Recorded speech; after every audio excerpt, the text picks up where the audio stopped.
ব্যাস, নামানোর আগে একটু ধনেপাতা কুচি ছড়িয়ে দিলে রেডি পোড়া মশলায় পাবদা মাছের ঝাল। পাবদা মাছের ঝাল ঝোল তো অনেক খেয়েছেন, আজকে এবার পোড়া মশলায় পাবদা মাছের এই রেসিপিটি একবার ট্রাই করে দেখুন। প্রথমে মাছগুলোকে নুন হলুদ মাখিয়ে রেখে দিলাম। তারপরে একটি শুকনো ফ্রাইং প্যানে রসুন, কাঁচা লঙ্কা আর একটা টমেটো ভালো করে পোড়া পোড়া করে ভেজে নিলাম। আমি কিন্তু এতে কোনো তেল দেইনি। ভাজা হলেই, ভাজাটা ঠান্ডা হলে এটার একটা স্মুথ পেস্ট বানিয়ে নেব।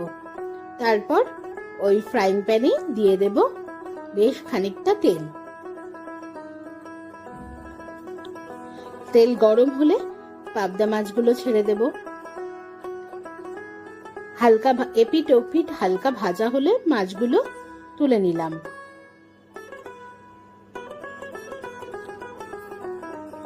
এবার ওই তেলেই দিয়ে দিলাম কালো জিরে ফোড়নে।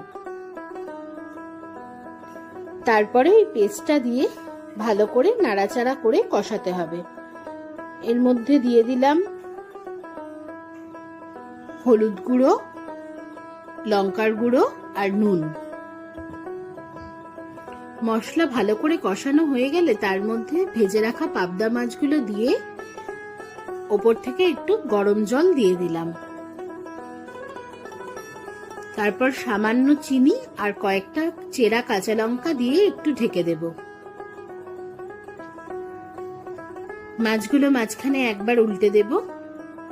ব্যাস, নামানোর আগে একটু ধনেপাতা কুচি ছড়িয়ে দিলে রেডি পোড়া মশলায় পাবদা মাছের ঝাল। আপনারা কিন্তু অবশ্যই এই রেসিপিটি একবার হলেও ট্রাই করে দেখবেন।